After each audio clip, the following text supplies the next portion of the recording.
Hi, this is Manish again. Hope you're doing safe and well. For those who are new here, I work as a trusted learning and talent partner to organizations here in Vietnam and Asia. And of course, through this channel, I often share slices from my life.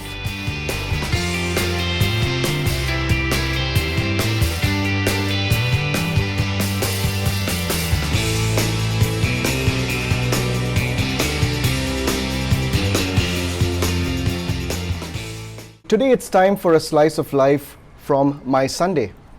And you've seen the title of this video, haven't you? But I wouldn't be able to explain why unless I walk you through how I make my Vietnamese coffee. It's something which I do every single day to jumpstart my day. Let's dive into this and head straight to my kitchen counter. See you on the other side. So there's three things that you must have in order to make traditional Vietnamese coffee at home. You definitely want coarse ground coffee, which is essentially roast medium coarse ground, and it's the Robusta type of coffee, which is the most popular coffee in Vietnam. You definitely want to have a Vietnamese coffee filter or a fin, and yes, you also need to have sweet condensed milk here. Well, because Vietnamese coffee is meant to be sweet. Now let's talk a bit about the fin, or this coffee filter device. It's pretty simple actually. Here's the lid here. You've got this lid. Oops. It's got this tiny brewer at the bottom, which has got all these holes. Essentially the coffee sort of drips through these holes into your cup.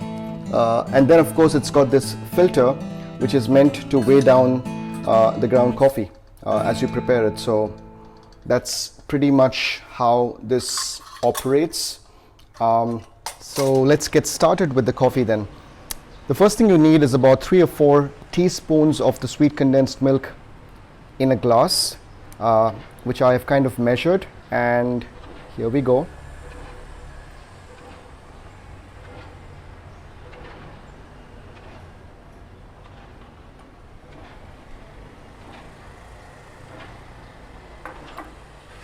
The next step is where you use the filter, and here's how you would start.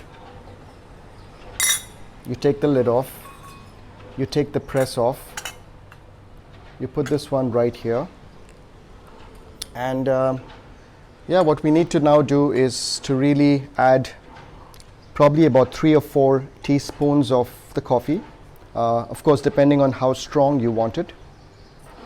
3 usually works for me.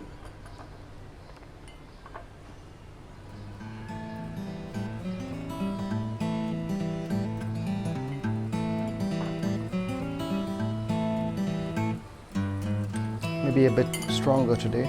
So what you need to do is give it a bit of a slight shake, just to make sure that that things are leveled, and that's when you put the press back in.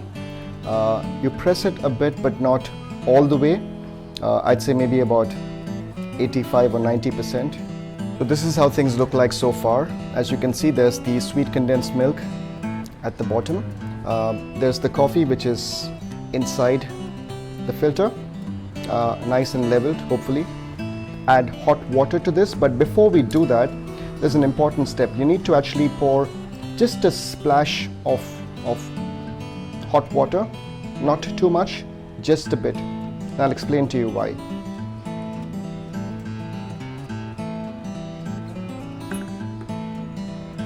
Now, the reason why we do this is to really let the coffee ground absorb the water and expand. It also opens up the flavors. I can already smell the coffee as I'm talking to you. We wait for about 30 seconds or so. A few moments later. This is the part where we start to fill this with hot water. Nice and slow.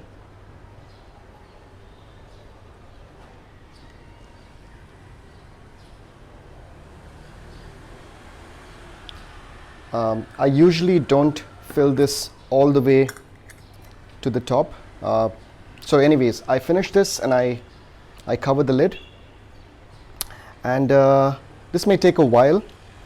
Usually it takes about, I'd say about 6 or 7 minutes for the coffee to brew completely, because what's now going to happen is the coffee will start, you can already see this actually. The coffee is beginning to drip through this.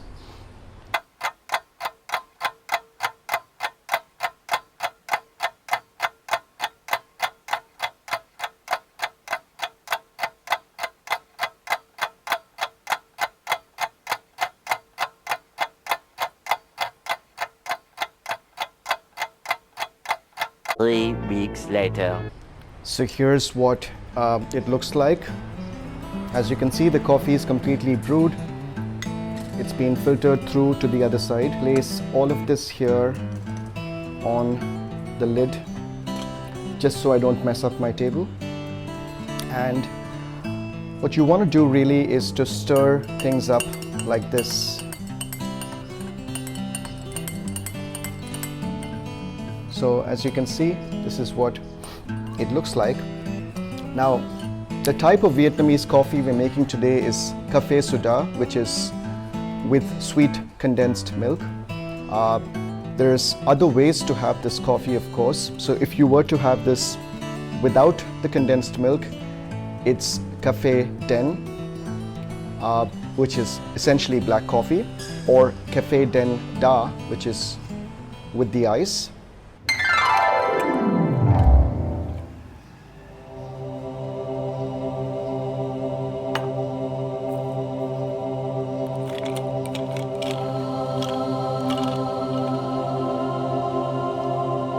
Now you might add crushed ice if you like, and that's one way to have this. Now if you were to have this coffee hot, the usual practice would be to sort of place this cup in a bowl of hot water like this, so it remains hot or warm. But since it's about 32 degrees or almost 90 Fahrenheit here in Ho Chi Minh City today, I've decided to go for Café Soda, which is the coffee with the ice and of course the sweet condensed milk. Now the reason why you have, well, lots of things in Vietnam are sweet, especially down south here in Saigon. But I've been told by my Vietnamese friends that it's also got to do with the type of coffee, which is Robusta, and Robusta coffee typically is relatively bitter. And yep, this is how I typically jumpstart my day on a Sunday especially. So welcome back. I have actually taken the liberty of transferring the coffee into my favorite cup. Now this is a gift from a Korean friend. It's actually a Starbucks coffee cup from Starbucks Seoul. And I hope you can believe me when I say that the coffee inside has got nothing to do with Starbucks. It's my own home brewed Vietnamese coffee. It's amazing, it tastes awesome.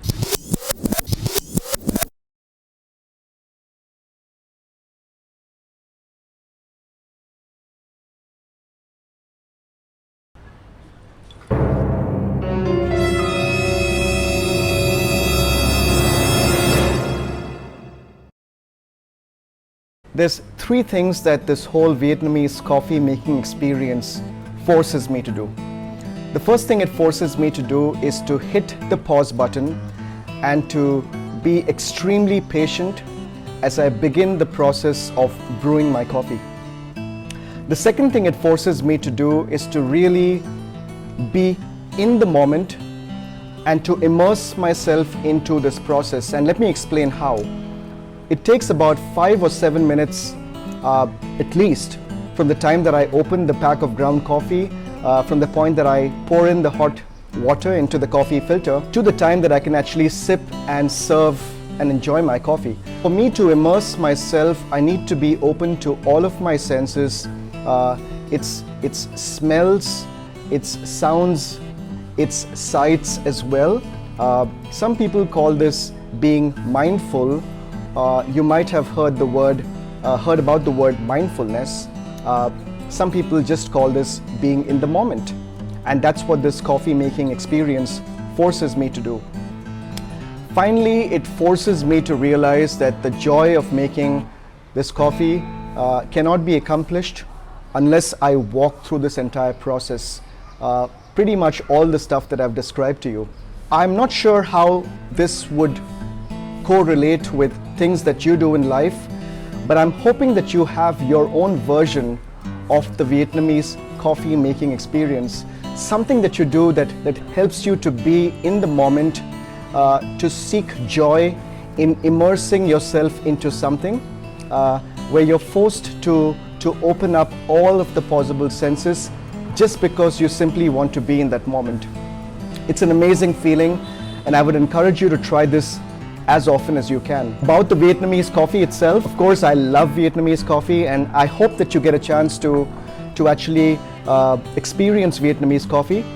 Here's a fun fact: Vietnam is the world's second largest exporter of coffee, so coffee drinking is a huge part of Vietnamese culture. To my Vietnamese friends, I hope you can forgive me if I have butchered some Vietnamese words.